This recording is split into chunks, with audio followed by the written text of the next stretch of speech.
Where's JJ?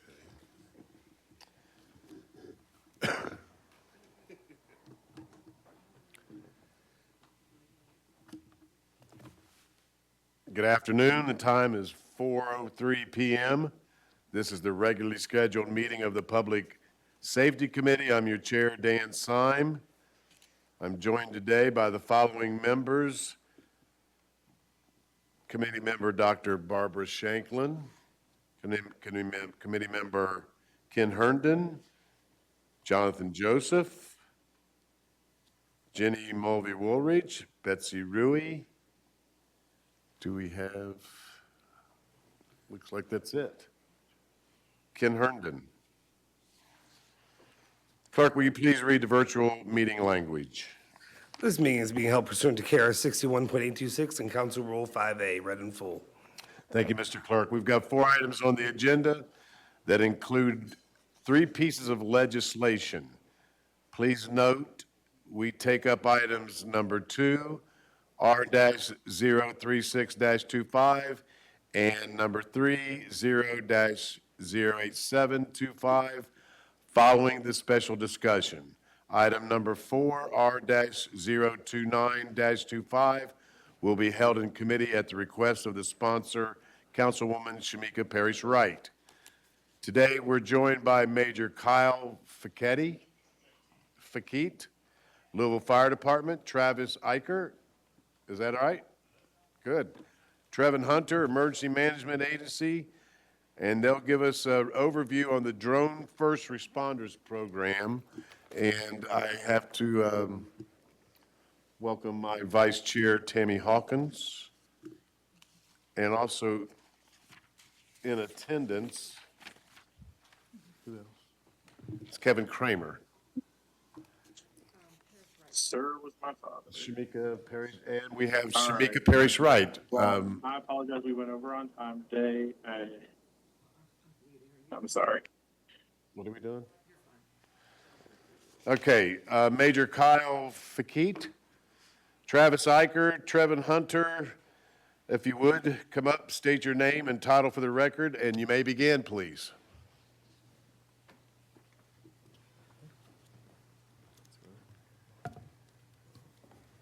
Major Kyle Fakete, Louisville Fire Department. Trevin Hunter, I'm an Assistant Director with Louisville Metro Emergency Management. Travis Eicher, LMPD Senior IT Manager. I'd like to thank the Public Safety Committee today for allowing us to come in and talk about the Drone First Responder Program that's proposed in Mayor Greenberg's fiscal year 26 proposed budget. So first, to start off, we'll talk about what DFR is. So Drone as a first responder is a program that would allow us to strategically place drones and docks on top of facilities throughout the metro.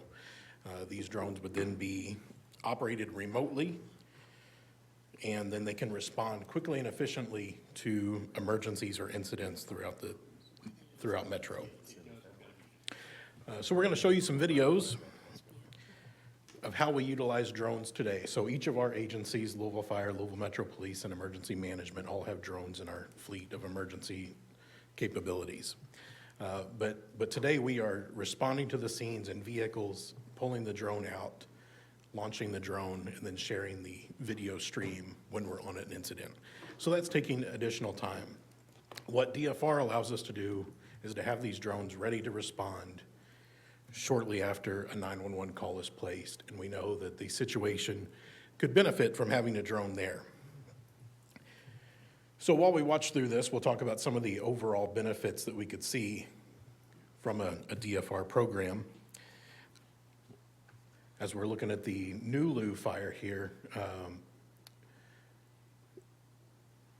the enhanced situational awareness and coordination that could be possible by getting the drones overhead quicker could allow for better firefighting techniques or different operational objectives. We're also looking at different innovation. This is a fairly new program in the public safety community. There are some cities throughout the country that do utilize it today, but those are few and far between. And there's even fewer that are collaborating between various departments within the city. So partnering with the fire department, the police department, and emergency management is rather unique. The DFR would also allow us to respond faster and have a quick deployment. We could get the drones overhead within a minute or two of a 911 call being placed, which can provide responders with additional information that they don't have if they're only getting information from a 911 caller or passing motorist or something like that. So that leads to various safety enhancements on scene, knowing what they may not know today. Talking about the different benefits that each department or agency could have, the fire department, it could help with their specialized response. So when we had the bridge rescue the other day, it would help know which way apparatus should come in, what apparatus they may need, and what tools they may need to bring with them. It also allows for versatility, from providing thermal imagery of incidents to knowing where their personnel are on a scene. Looking at it from the police side, as we are watching a brief foot pursuit there, it allows for de-escalation. There's a video out on the internet from Chula Vista, California, where they were able to identify a suspect that had a pistol-shaped lighter, and they were able to identify that it was not a weapon.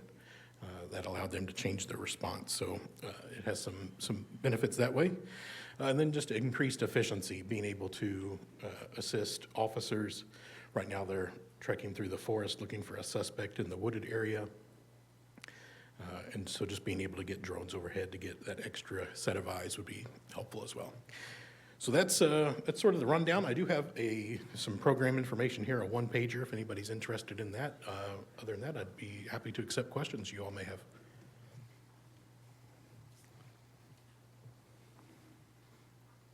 I've got one question first. Yes, sir. I'm in full support of the drone program. Distance, what kind of distance do you get out of these drones? So that really depends on the different vendors that we would select. Different vendors have different capabilities, and we really haven't gotten that far into it just yet. But commonly, we're seeing about a 2-mile radius at this point.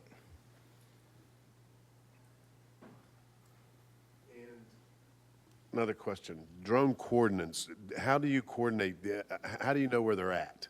Do you use GPS coordinations through live broadcast? That's a great question. So yes, we would use DroneSense or a similar software platform that allows the pilots to fly. That would ingest ADS-B, so we could see where aircraft are in the sky. We could see where other drones are. And then today, we are coordinating already between agencies. If we're flying together at a large incident, we're communicating over radio and sharing our screens and just talking with one another to help coordinate. But safety is paramount, and we're working with the FAA to make sure we're staying in lines with all the boundaries and requirements that they have in place. One more, night vision. You have night vision capabilities? So they have thermal imagery on them, and then they are able to fly at night if they have appropriate lighting. I think it has to be 6 nautical miles for the beacon. Thank you. I have a couple people in the queue. Vice Chair Tammy Hawkins, please. Both of them. Okay. Thank you, Chair. Thanks for being here today. I'm in full support of drones. One of my biggest concerns is District 12 and District 14 both, put money in for drones a year ago, and that still has not came to fruition. So I would like to know the timeline on, when these drones are going to be active. It's been a year and they're gone now. So I just kind of want to know where that's at coming down the pipeline. I would like to see that come to fruition first before we go get more drones, because that's a year. I think that drones will be great. I think that it will give you the set of lenses that you all need to be able to identify and see everything that you need to. And I mean, I know that everything,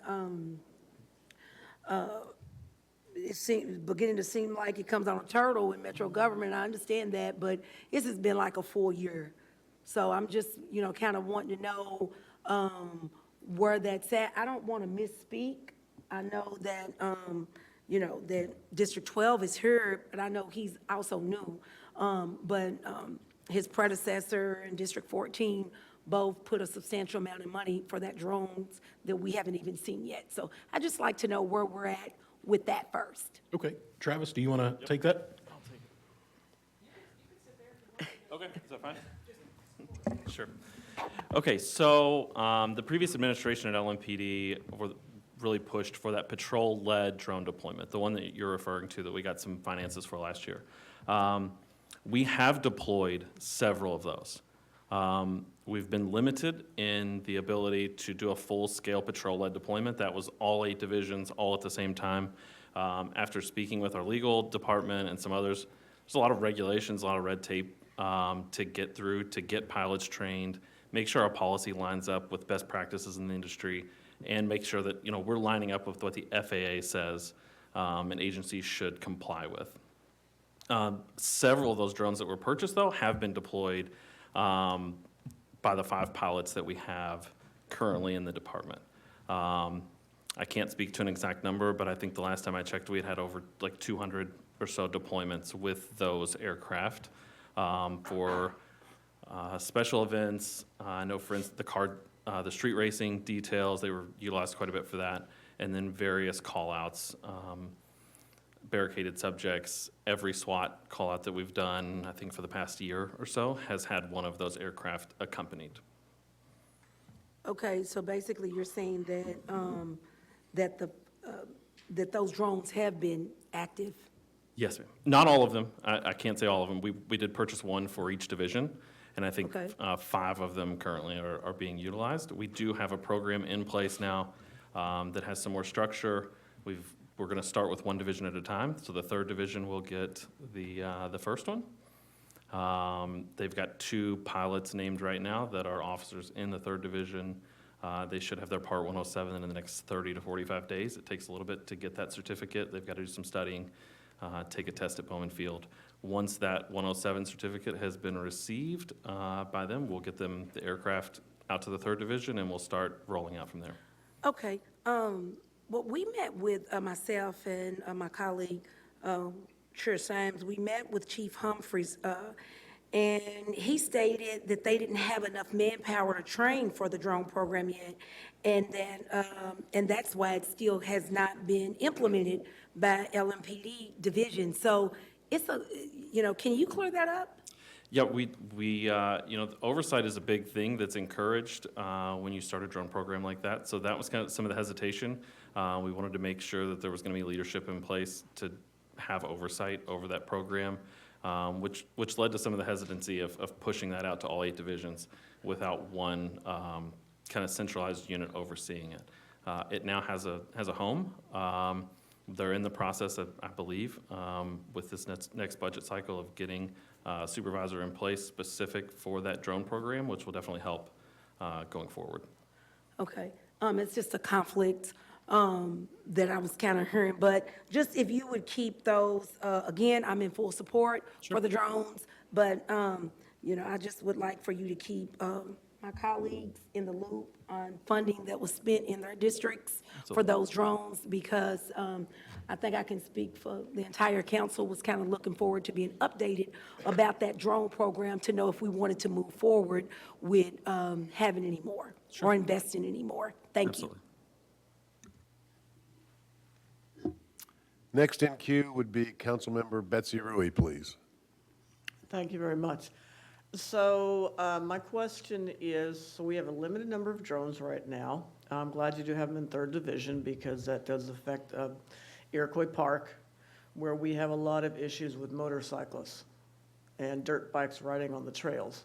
So my question is, right place, right time. So you say that you can get them deployed in about 2 minutes or 2 or 3 minutes. So if you get a call, how quickly can you, how close do they have to be? How quickly you can get them in the air to actually catch somebody who's doing what they should not be doing? Yeah, I'll take it. So, the one thing that we didn't get into quite, if you could flip back over to the presentation, this is the year one site locations for the DFR program that's being proposed. So these aircraft will be in docks, actually stationed on rooftops throughout the city, and they'll be operated by a remote pilot that's located at MetroSafe. So they deploy out of the dock. Again, it's one of those things that changes vendor to vendor, but the average is 30 seconds to a minute. The dock has to open, and then the aircraft launches automatically. So these are actually, most of the systems that we've looked at have integrated with the CAD system, the dispatch.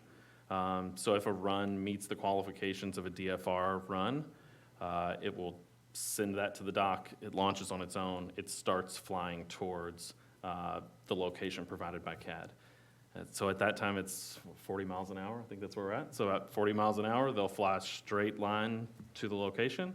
So I'm sure there's some math in there based on where the dock is located, but it's pretty quick. It's much faster than the patrol-led deployment that we had talked before. You have to wait on somebody to drive there, get this thing out of their trunk, launch it.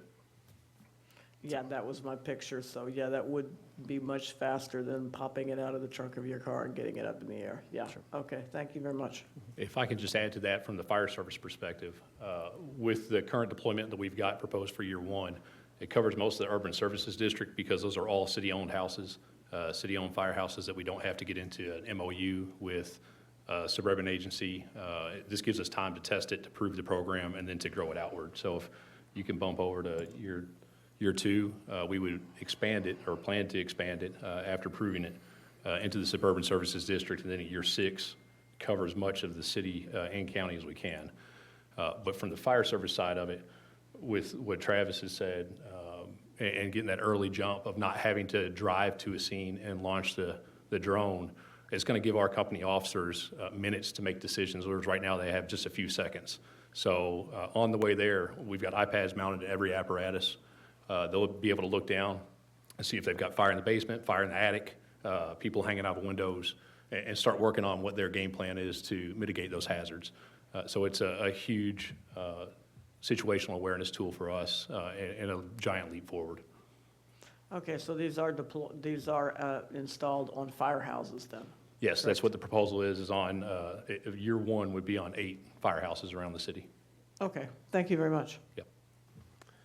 Thank you. Before we go any further, I want to recognize Councilmember Anthony Piagentini, who's joined us. Next person in queue would be Councilman Jonathan Joseph, please. Thank you. I echo with what Councilwoman Hawkins was saying in regards to just the implementation and how much money has been put into, even though it was the individual before me that put into that investment. And I just got a discussion today about flock cameras that were purchased in, I think, September and still have not been placed yet. So am I right in saying that you're saying likely that within 30 to 45 days is when the 3rd Division will be up and running with this technology? Yes. And that is a trained police officer that works within the 3rd Division? Yes. Yes, so that's separate from the DFR program, but yes, 30 to 45 days. Once they get their 107 certificate, they'll be ready to go. And that is an officer that just keeps it in their trunk, and if they need to get to a certain place, they get there and then they can deploy it up per se? Yes, sir. Is the, again, I'm ignorant to this because I'm not any professional regarding drone technology. Is it true that you have to be in eyesight of the drone for the drone to be able to fly? For the patrol-led deployment that you're referring to in the 3rd Division, yes. We do have a tactical, we have our tactical, right? Tactical beyond visual line of sight waiver for the city, which basically says, in the execution of an operation, if you have to fly behind a building temporarily, we are permitted by the FAA to do that. Okay, and then the last thing I have is, so the third division would have it, but the fire department can use it as well? Is that kind of the vibe that I'm getting, is that emergency services All as a city whole can use services, it? yes. Okay, So for the DFR program, yes. For the patrol lead deployment, if they both happen to be on the same scene at the same time, absolutely. They would respond and utilize the equipment, just like now we've had fire help us out, with the drones that are currently deployed as well. and what does that look like once this is running for, like, let's say the third division?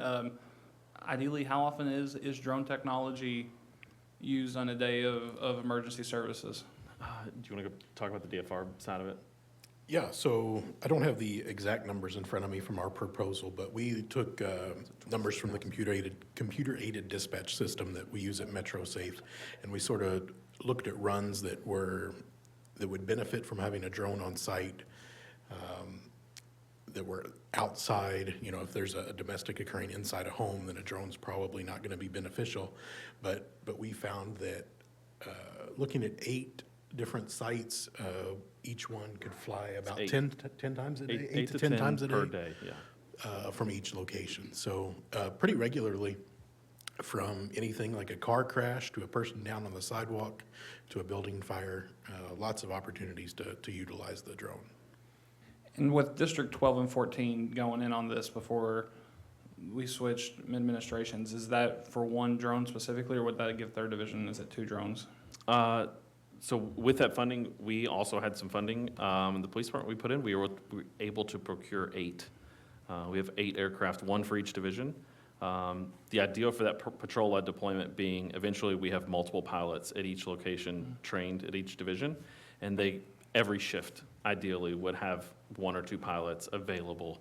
And they would treat this kind of as a tool, like a Narcan bag. Like it's your day to have the drone and switch back and forth. And roughly, what does each one cost?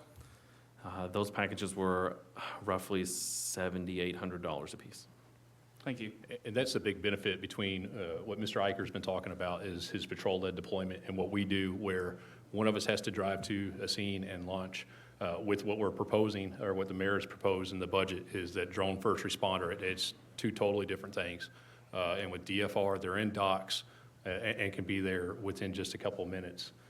So it's important to know that they're 2 very different things, where you don't have to have 3 or 4 personnel in each, for us, a battalion, or for the police department division, trained that are rotating 1 drone around. This is 1 position that sits at MetroSafe in a remote operations center that we're proposing to staff 24/7, 365, that at any time could launch any of those 8 drones around the city. And also, us being pilots can jump in if they're busy and launch them from our office as well. We can just log in and fly from our office. So it takes that aspect of having to have so many trained personnel out, and allows us to just staff that 1 position at MetroSafe around the clock to be able to launch anywhere in the city. Thank you. Next in queue would be Jenny Mulvey-Woolridge, please. Thank you. First, want to say I am in full support of this. I think it's an amazing opportunity and for us to continue to grow. A few questions I have is, I know that in the past, of those small, low-lying aircrafts, does this have anything to do with that? Will it interfere with aircraft or anything that is flying in the area? So as we look to develop this program, we're working hand in hand with the FAA. It's a significant paperwork process to get the appropriate waivers to be able to fly. We're looking at probably operating below 200 feet, so steering clear of manned aviation. And there are certain rules in place that when you take that Part 107 certification, you agree to adhere to, such as giving way to a manned aircraft. So if we see an aircraft in the area, we avoid that area, we come down lower, or even land the aircraft if we think that there's a safety hazard that we can prevent. Okay, thank you. I think that was all I had. Yeah, that's it right now. Thank All you. right, thank you, ma'am. Thank you. Another one in the queue, Councilman Anthony Piagentini, please, online. Thank you, Mr. Chair. Can you hear me okay? Can you hear me in chambers okay? Can hear you fine, yes. Proceed. Okay, perfect, thank you. Really not a question, just to reflect my support of this. I know that we mentioned that Vice Chair Hawkins mentioned some districts who put in money at the end of last year. the support of this program predates that significantly. As a matter of fact, when Mayor Greenberg was first elected, his first chief of police, I told very specifically that if she did not include drone technology investments in that very first budget, which is now 2 years ago, that we would have a serious problem, and it was included.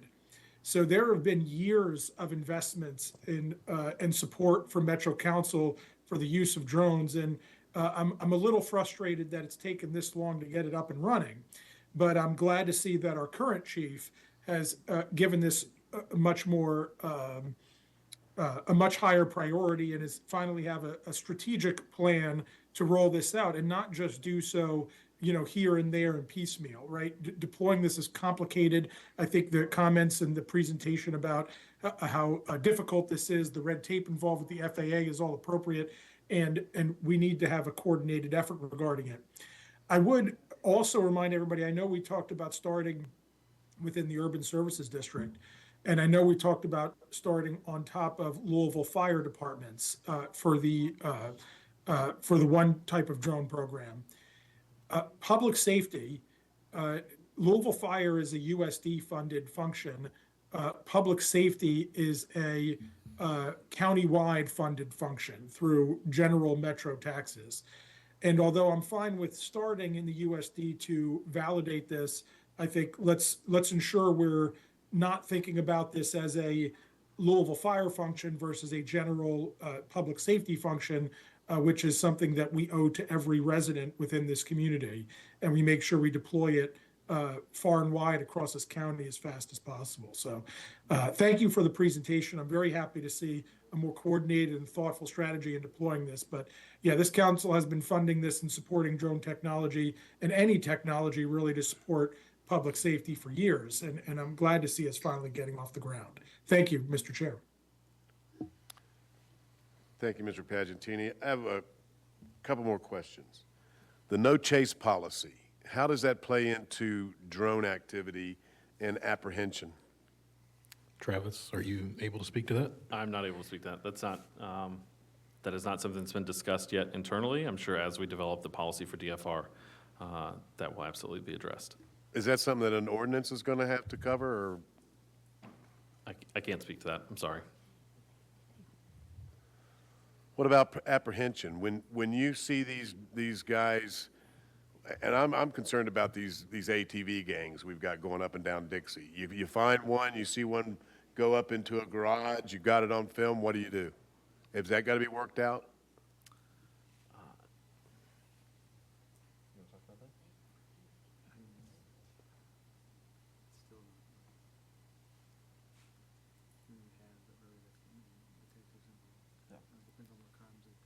Okay. I'll have to defer that one to the chief and the policy piece there. I think that there are definitely things that we're gonna have to look at, as you know, you mentioned the chase policy and things like that.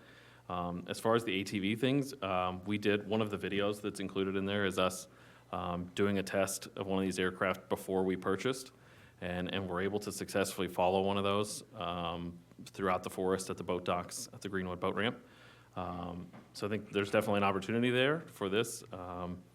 The issue becomes the distance piece. We can go for about, you know, as far as we can see right now with the patrol-led deployment.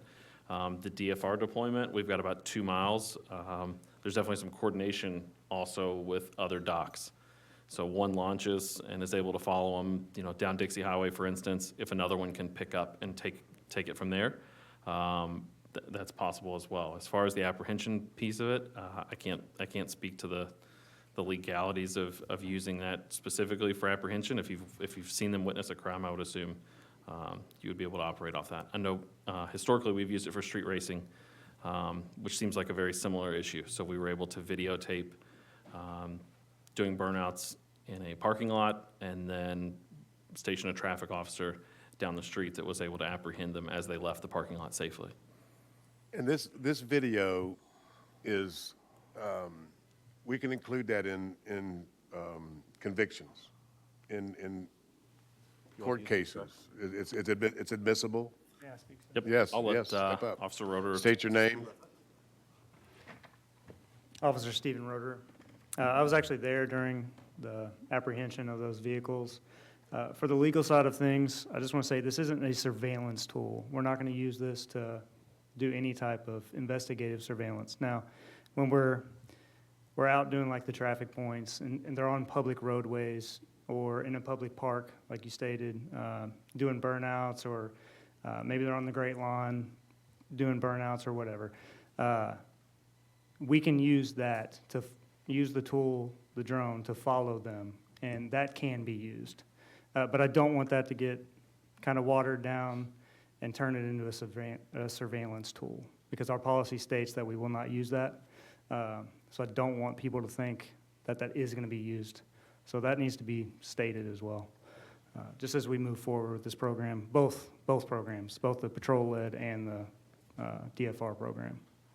Well, these are issues that I definitely hope we get worked out really quick, because with the shortage we have, we need this program, along with some others. But I hope we can work those out soon as we develop this program. I don't see any more members in the queue. I was supposed Do to we? be added, Mr. Chair. Oh, we do have one in the queue. Councilman Ken Herndon, please. I'm sorry. That could be human error. Well, it's not in here, so you're there. Well, it's, We got you, buddy. okay. Follow up on that. So, just so I understand, if we end up having to do some kind of legislation, so, what triggers, you can't just hang over my house and wait till I do something, I get that. Absolutely. But what triggers the legal use? You have to have an incident occurring, a report, what is the exact trigger that makes that okay to? So I think that's going to be based on what the call is. So like for the DFR program, there are two different reasons we would deploy. Like for the patrol-led, if somebody flees from an officer, right, getting a foot chase, at that point, another officer that's on the street can deploy the patrol-led drone, right, and follow them. There was actually one, the foot chase that was on the video was one that I did for our fugitive unit. So there's that instance, or missing persons, maybe searching fields. I mean, it can be used for a variety of things. As far as like car chases, patrol-led's not going to be used. Like Travis mentioned, the DFR program allows for various drones to be used at the same time. So if the air unit's down, it provides the ability to follow that car without actually having to do line of sight type of thing from the patrol-led aspect. But I think in terms of the call for service, it's really just dependent, and they're two different separate things. Yeah. So that's something that officially needs to be established, which I think we've done really good at for the patrol-led stuff. I've pushed that really hard, especially for our search warrant stuff. I'm a full-time member of SWAT. We use it on every operation to provide that intelligence but prior to us getting on scene. But at that point, we have a search warrant, so it's slightly different. Okay. So you get a trigger call and you go out and surveil. But then if you're out there and you see something else happening that may be illegal, not this that you're looking for, but you see something else, this, you can use that film for this in prosecution. But if you see this happening, do you ignore that? I mean, not talk murder mayhem, but I mean anything that, you know, how do you handle if you're looking for issue A and you see issue B occurring in that area? Yeah, so we haven't officially, we need to establish that. Yeah. Moving forward on what we can, and to speak to legal in terms of that, it's similar to like the air unit. Okay. You know, same as using the helicopter. But I think there's a little more red tape with drones, just as they're new, they're moving, as, you know, they Oh, some become more privacy implemented. issues, et cetera, you know. Absolutely. So the units themselves are $7,800 apiece, is that correct? Is that? That's somebody for the asked that, I patrol, think. that's for the patrol. That's for the patrol-led. Yeah, for the So- DFR program that we're So, here. like in year one, how many dogs? There was 8. 8? Yes, sir. What was the cost per location to get Approximately this? $50,000 per 50,000 location. each? Yes, for the Full- dock, Full load in? yes. On year 6, how many are on that list? On year 6, there's a total of 20 to cover as much of the populated area of Jefferson County as we can. Okay. Would that be saturation? Would that be what you done, or you think, you know? That's from going to other be pretty cities, close to, is it we're close? getting all the major populated areas of Jefferson County. Okay, I guess I'm questioning that's not a whole lot of money for full, why would we wait 6 years to get to that level of saturated coverage? Am I naive, or It's money, obviously, but is it also personnel, bandwidth, et cetera? Yeah, we want to test the concept. We're not reinventing the wheel here.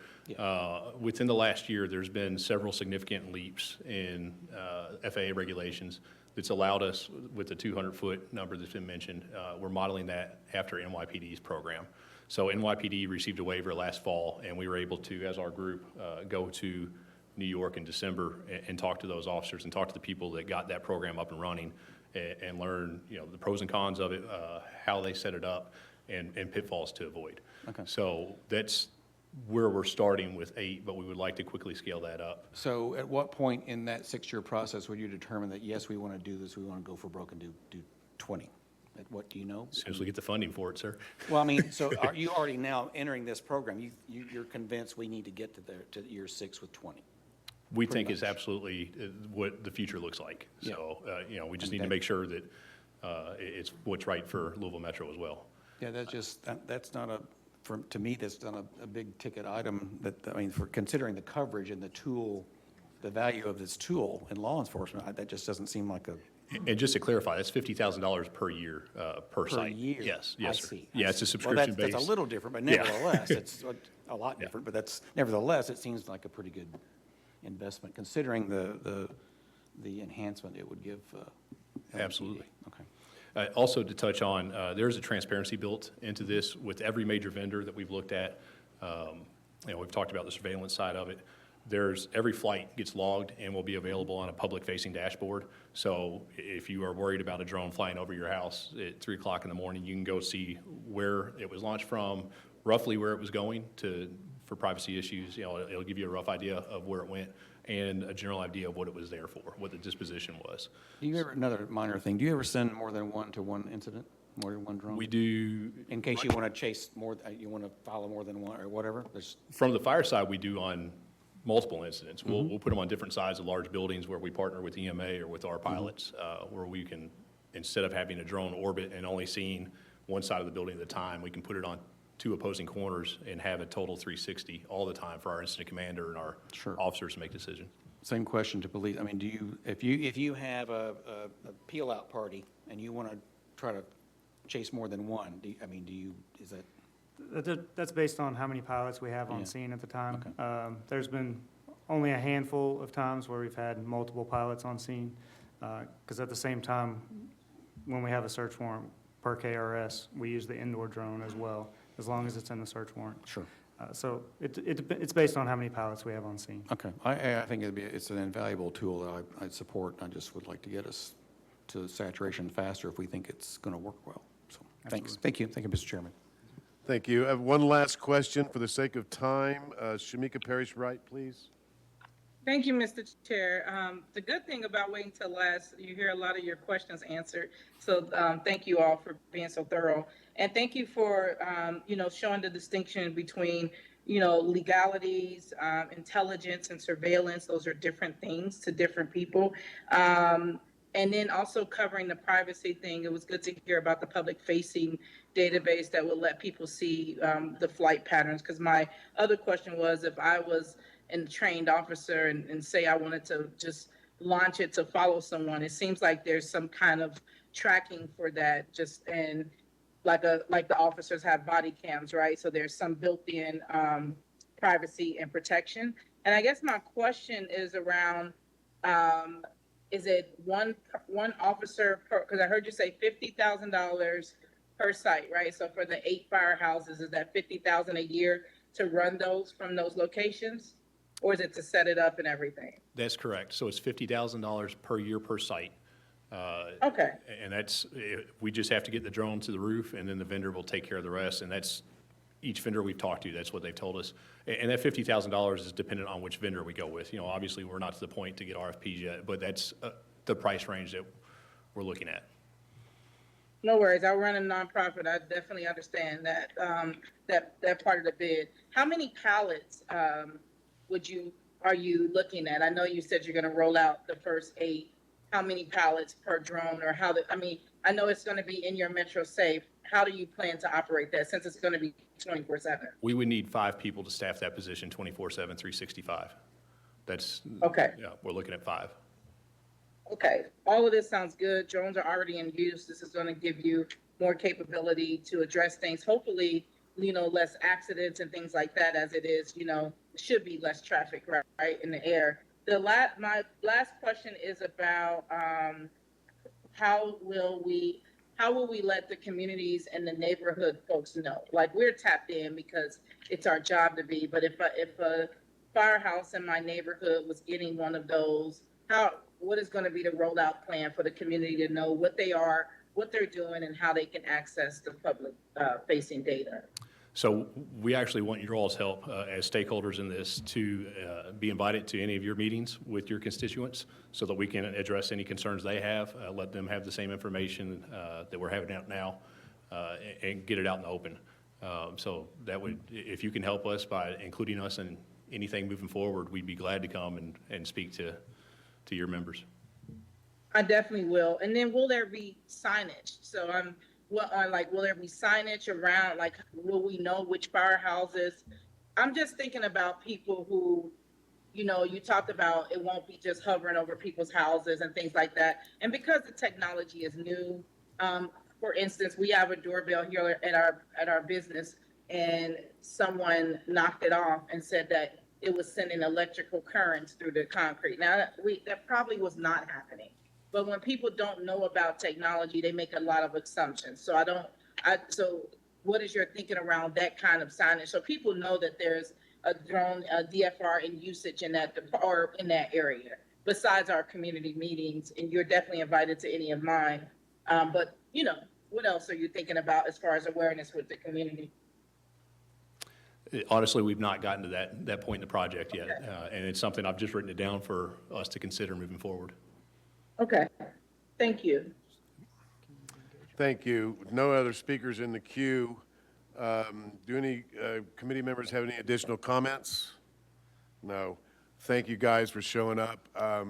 We look forward to hearing updates on the program. Thank you. Thank you all. Clerk, please read item number 2 in the record, please. A resolution pursuant to the capital and operating budget ordinances approving the appropriation to fund the following non-competitively negotiated professional service contract for Louisville Metro Police Department, LMPD, concerning a coordinator for the sexual assault forensic examiner program and requiring reporting thereon as herein set forth. University Medical Center, Inc., DBA, University of Louisville Hospital, James Graham Brown Center, Cancer Center, $100,000, read in full. Do I hear a motion? Motion. Second. Item's been properly moved by committee members. As the sponsor of this resolution, I'd like to turn this over to Jill Bates to discuss the sexual assault nursing examiner's SANE contract. Jill, please state your name and what you do. Good afternoon. My name is Major Jill Bates, and I'm the commander of the Major Crimes Division with the Louisville Metro Police Department. And I'm here to support the SANE program. What it does, this funding allows the continued partnership with the University of Louisville SANE program, which is necessary for all our sexual assault victims. In 2024, 318 sexual assault kits were collected. 212 of those cases were investigated by our sex crimes unit, and 106 of those were investigated by our domestic violence unit.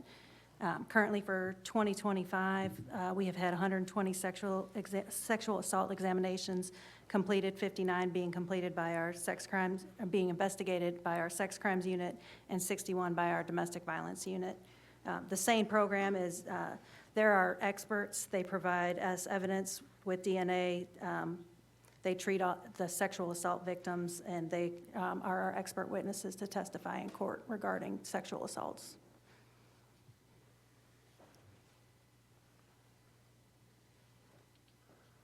Do you have any questions?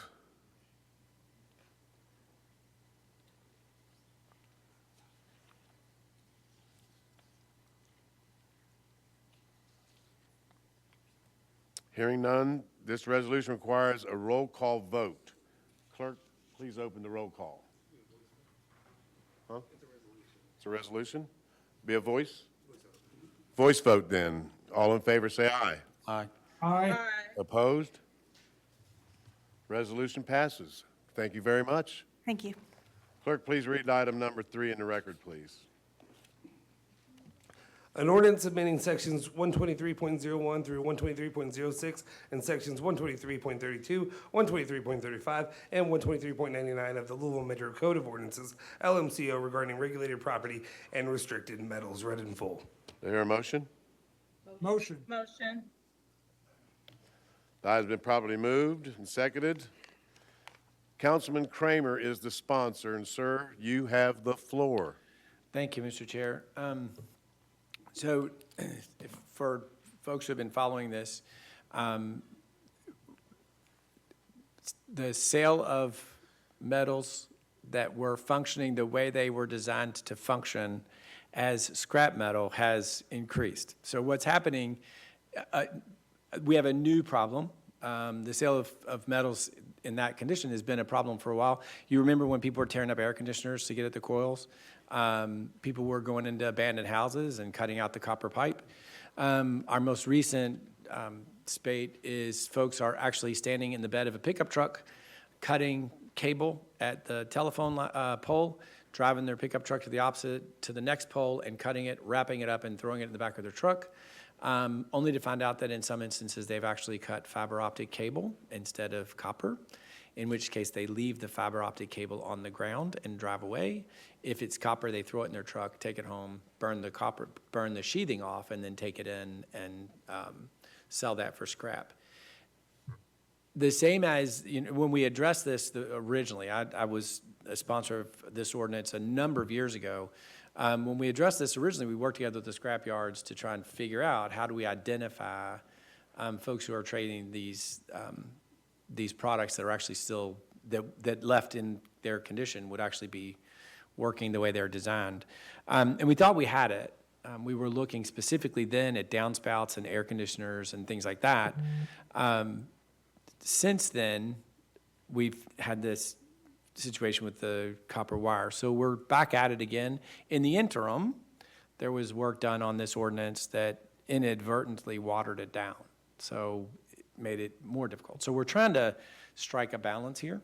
I will say, and thanks to former Councilwoman George, the deputy mayor now, put together a task force with us, the industry, both industries, the police department, the county attorneys, a whole bunch of us got in a room and said, how do we fix this?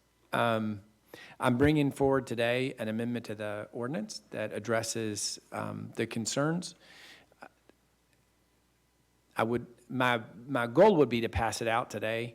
As I look at it, there's still one piece of it that is causing me heartburn. I talked to the county attorney before the meeting today. I'm going to move the amendments the way that I'm going to ask that the amendments be moved that are here. I want to open the floor for discussion.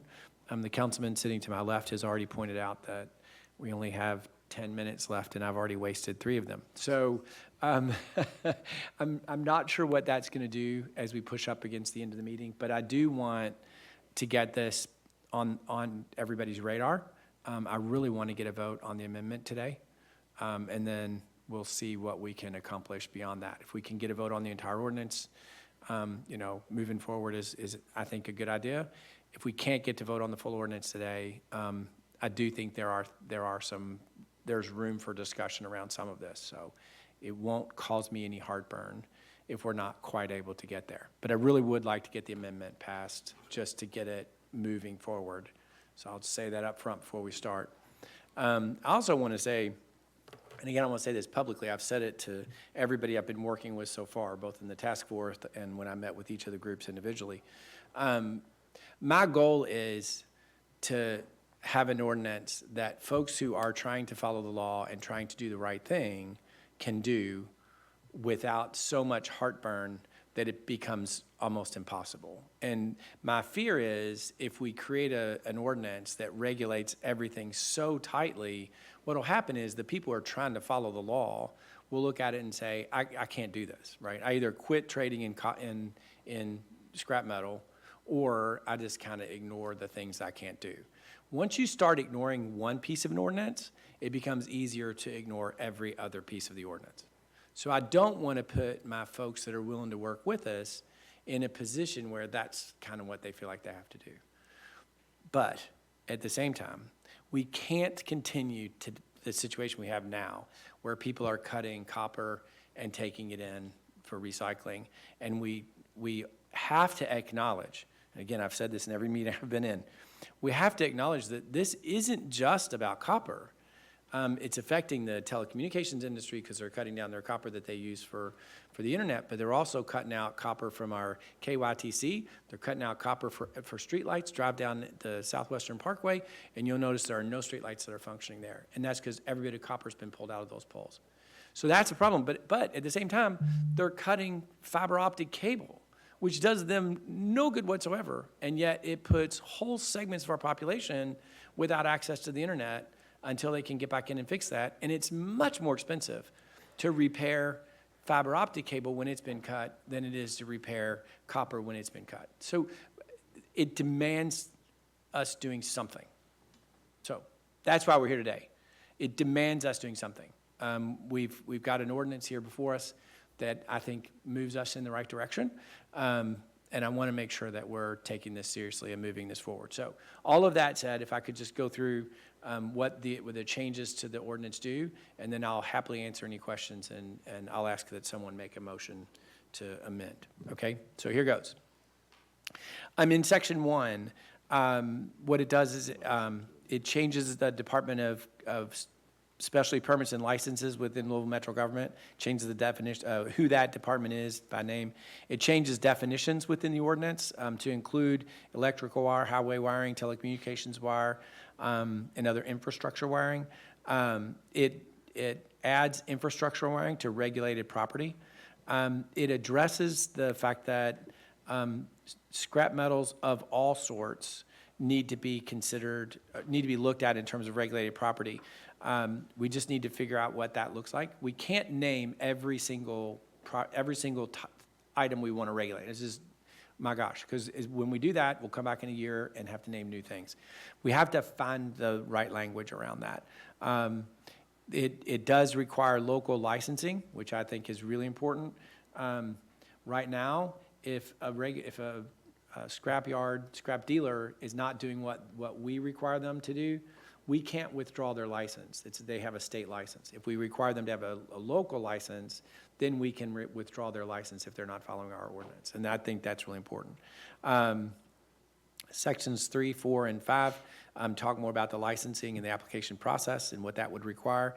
Section 6 amends the way that transactions are recorded. Some of those changes were requested by the industry. Section 7 amends the limitations on sales. Section 8 adds language, which I'm really happy about, that will allow us to impound the vehicles that are used to sell this material. So if somebody comes to the scrapyard and they're selling if they're selling something that they're not supposed to be selling, they're not allowed to have, and we've got a picture of them doing it, we can impound that car. Very much like we do with illegal dumping. When we got a picture of somebody illegally dumping, and that has been, by the way, incredibly effective at slowing illegal dumping. So if we can yank the car or truck that the person's using to sell this stuff illegally, I think that sends a clear message, and I think it will slow us down. So I'm really happy that that one's in there. Section 9 creates a new offense, very similar to what it is with catalytic converters. There's no reason for a person to be driving around with 7 catalytic converters in their car, right, in the back of their car. And so if we pull somebody over and they've got catalytic converters, they don't have a reason to have it, that's against the law. What we just did in this ordinance is we wrote language in that does the same thing. If somebody's riding around with a pickup truck full of telecommunications cable that has had the sheathing burnt off of it, there's no reason that somebody should have that, right? There's not a legal way that you own that. So it would hold them, it would make it illegal then to have that in your possession. And again, I think that would go a long way to breaking some of this down. So those are the changes. I'm going to throw it over, Alice, I don't mean to put you on the spot, but I'm going to throw it over to the county attorney, just because very often when I move through things, I think I've done a great job, and the county attorney is like, you stated this wrong or you missed this. So whatever I made a mistake on, Alice, if you'll please fix my errors. This is Alice Lime with the Jefferson County Attorney's Office, and I just have one correction to make. On the section about impoundment, at the moment, it's limited to vehicles that are used to remove the wiring and not at the sale point. Thank you. I misstated that. Because the conversation is, the companies have obviously they don't know every single instance, but they have a pretty good idea where this is happening. And so there's the potential to move cameras around. And so the thought is that we can actually catch people. Actually, we've already caught people in the act, but the thought is they'll catch them in the act. Thank you. I appreciate that. And I'm happy to take questions. I have a question too.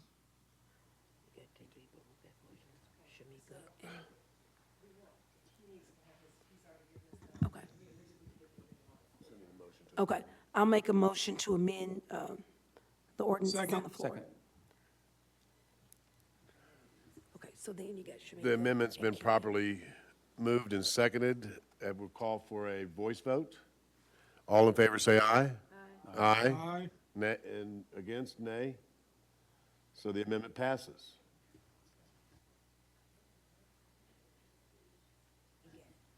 And then we have a couple people in queue to speak. Anthony Piagentini, please.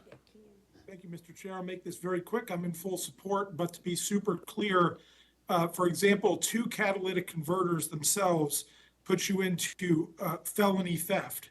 And I hope that not only people who deal in scrap metal, just like people who deal in whether it's pawning or other activities, if there's known illegal activity going on, I fully expect that all people, businesses and citizens alike, would cooperate with law enforcement, because this type of thievery, a lot of which is felony based, and to be super clear, this is not people stealing bread or other necessities. These are people in very organized groups who are doing this as a source of income, and they need to be held accountable and to the full extent of the law. So I'm glad we're making these changes.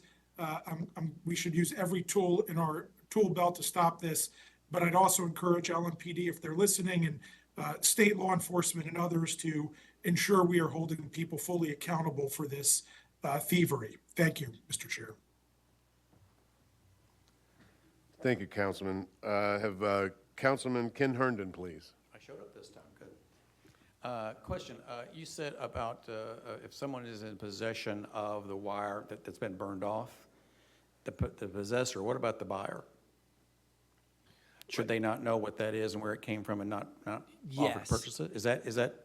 That's what most of this ordinance actually does. Okay. Most of this ordinance actually regulates the scrap dealers. I see, So okay. it says, if you're going to buy this, these are the circumstances, these are the kinds of things you can buy and can't buy. And when you buy these things, these are the things that you have to keep track of. So if you buy something from a person who's just bringing it in, you have to keep track of who it was that brought it in, what the vehicle's license plate was.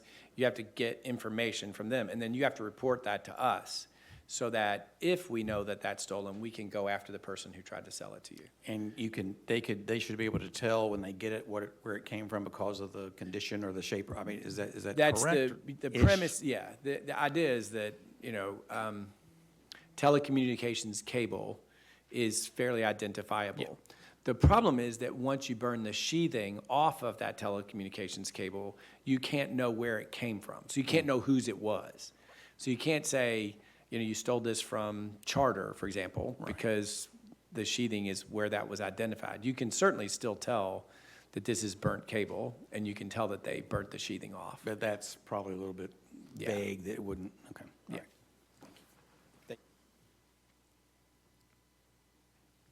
Councilwoman Shamika Parrish Wright, please. Gone. Thank you.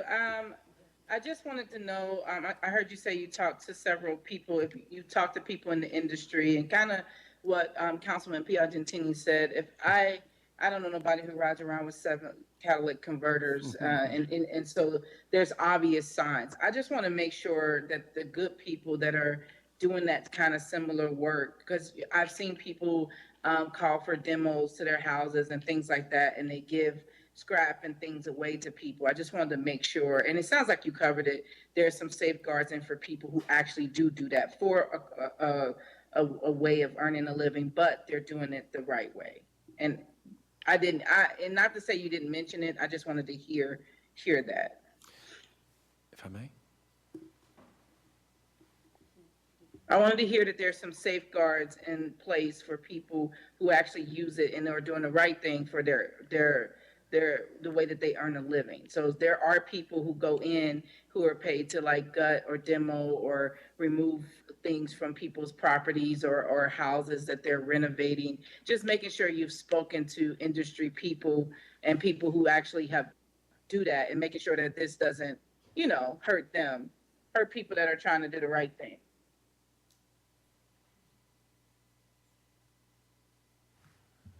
Councilman Kramer is looking at me. This is. No, I want to make sure from the chair Councilman that Kramer, permission do you want to speak. respond? Thank you. Thank you, Councilwoman. I would point out again, the primary reason that this is before us today is because we're talking about telecommunications cable and wiring from streetlights, like the KYTC-owned streetlights. So those are not the kinds of wires that a person who's doing a legitimate business would come into contact with.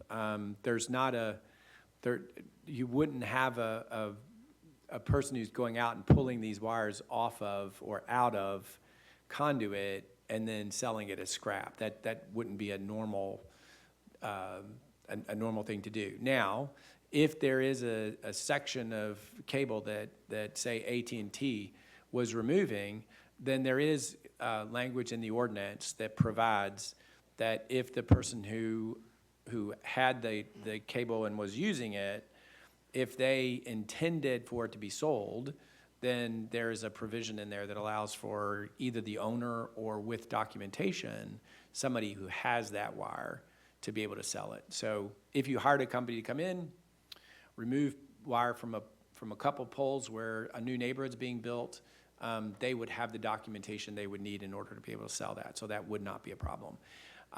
As far as taking things from like remodeling in a house, those materials are still sellable. It doesn't prohibit their being purchased. What it does is it requires that the person who's bringing them in for sale can demonstrate that there is a reason for them to have those items. So to your point, if I'm having a major remodel done in my home, the company who took that copper tubing out of my house, they've got a good reason to do that. They can show where they were remodeling my house. They've got, the documents that prove that they're doing work for me, versus someone who shows up with the same quantity of copper tubing, but no explanation for where it came from, except to say, I was remodeling a house somewhere. Whose house were you remodeling? Who owned it? Who owned the copper that's in your truck right now? If you can't answer those questions, then one has to wonder where you got that. And that's what this ordinance does. It requires the scrap metal purchasers to keep track of that information so that our police can go back and say, where'd you get that metal that you sold? Thank you. Fair enough. I'm not an expert in this area and just wanted to think about that. So thank you. You answered it perfectly. Thank you. I don't see any more speakers in the queue. Do any committee members have any more additional comments? We do?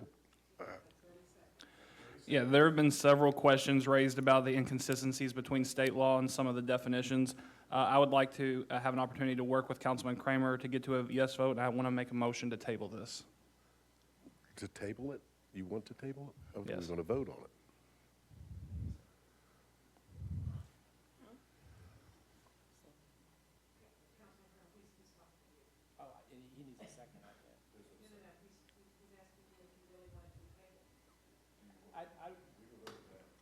I don't have any heartburn tabling it, if there are council members who have questions or issues.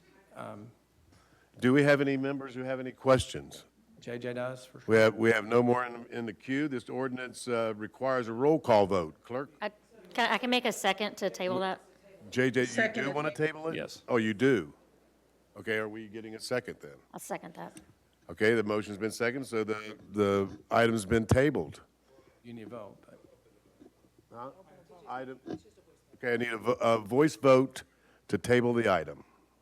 All in favor, say aye. All against? Thank you. Thank you, colleagues. I will work with JJ and anybody else who has any questions or concerns, and we'll get this right, and we'll be back before you with an ordinance that we can pass out. Thank you very much. Unless there's any other further comments, this meeting is adjourned. Thank you.